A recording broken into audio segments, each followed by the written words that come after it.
Assalamu Alaikum. A cikin Part 1 mun tattauna yadda zaka ke samun kuɗi da Quotex Broker da ma yadda zaka fara trading da fahimtar abubuwan da zaka fahimta kamin ka fara trading a Quotex Broker. Amma har yanzu akwai muhimman dabarun da dole ne ka koya idan har kana son cin riba mai kyau.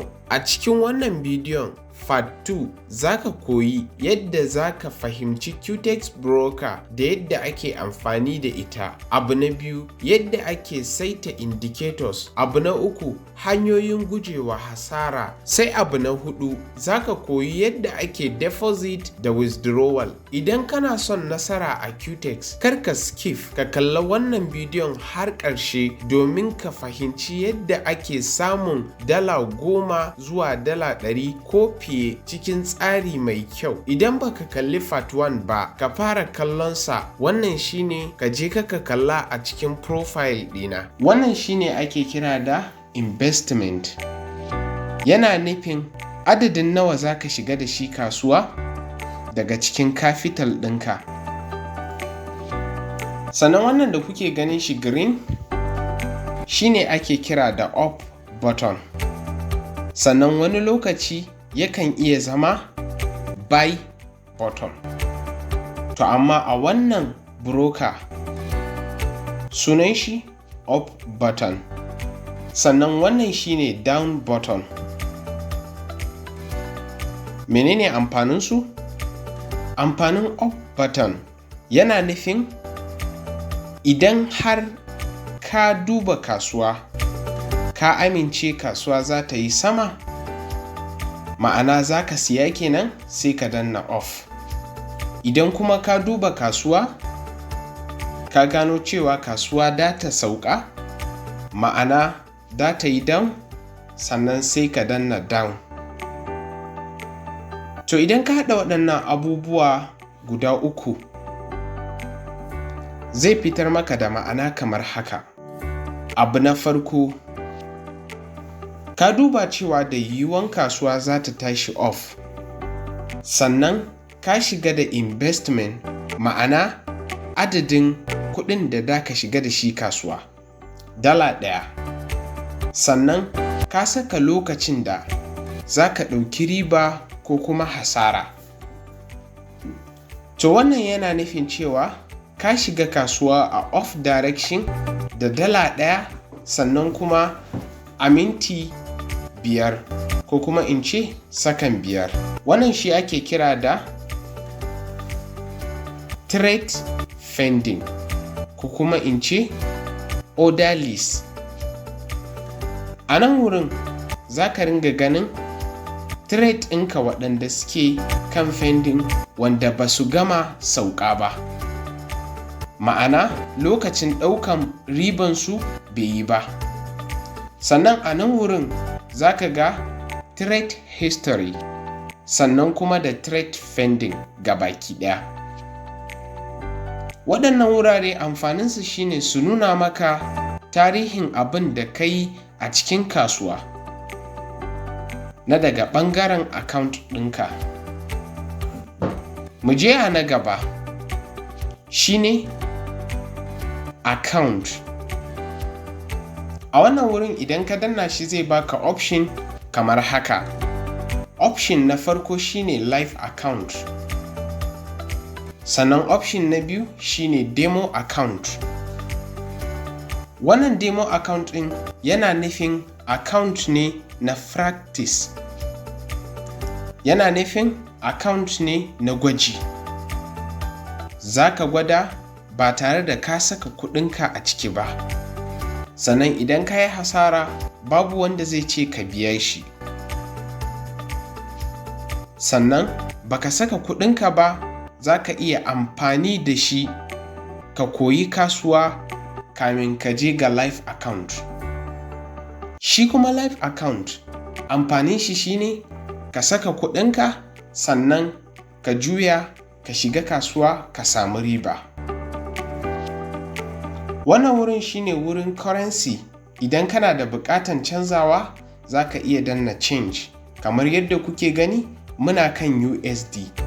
za ka iya danna change, sannan ka canja daga USD zuwa Euro ko kuma Brazil ko kuma NGN. Duk za ka iya canzawa. Wannan wurin shine ake kira da pending trade.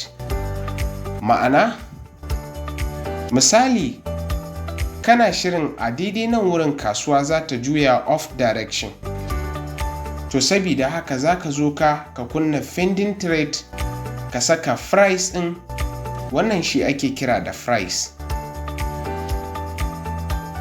Da ka saka price ɗin da kake expecting ɗin kasuwa idan ta zo za ta juya. Sannan kuma sai ka faɗa a wani lokaci, 1 minute ko kuma 5 minute ko kuma 30 minute ko kuma 1 hour ko 4 hour. Kamar yadda kuke gani,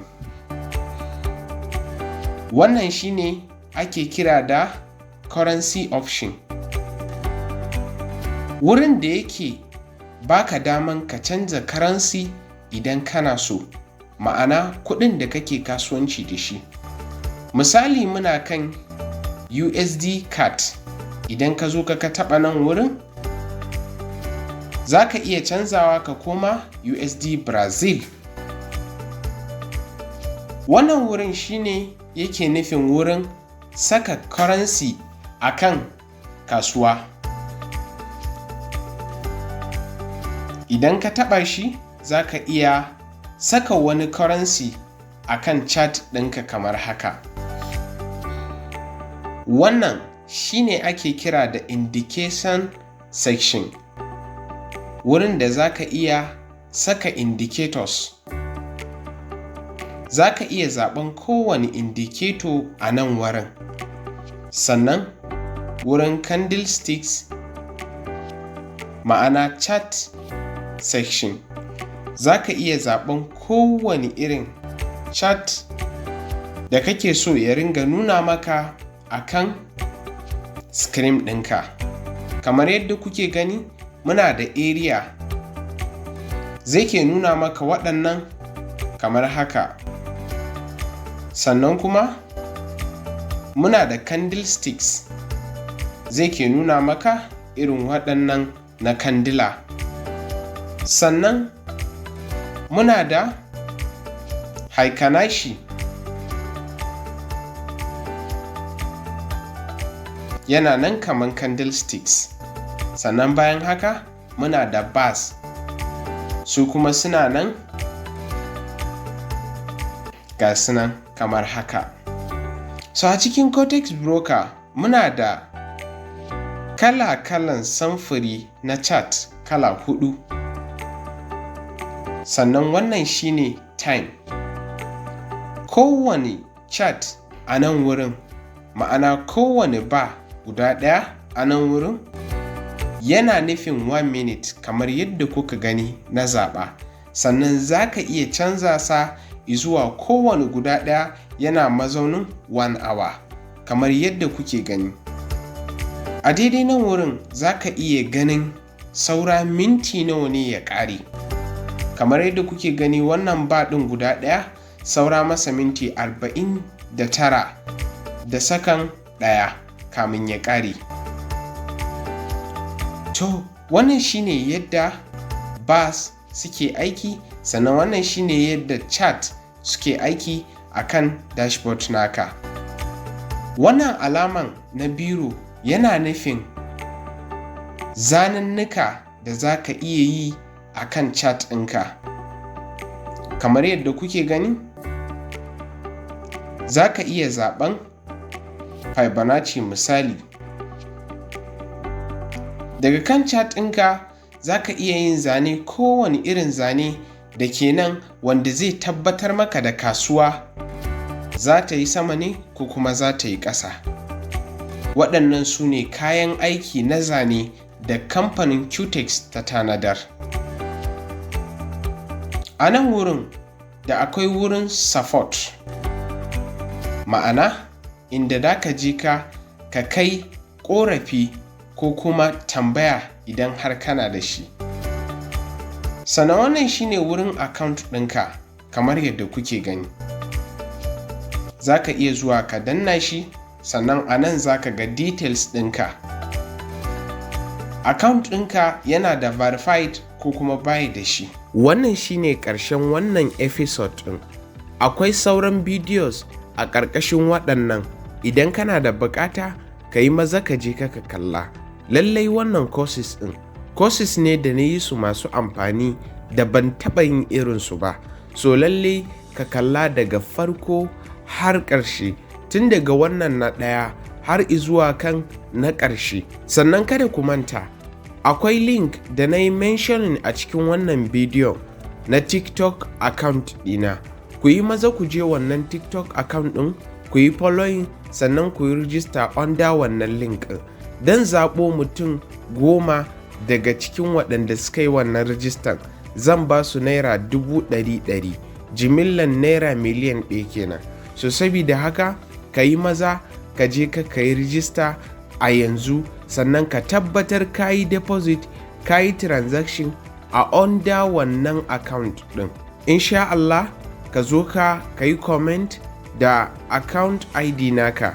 In Allah yadda, matuƙar har ka yi transaction a cikin wannan account ɗin, zan zaɓo ka ɗaya daga cikin winners da suka yi winning ɗin wannan naira 100,000. So sabida haka Allah ya bada sa'a, mu haɗu a bidiyo na gaba.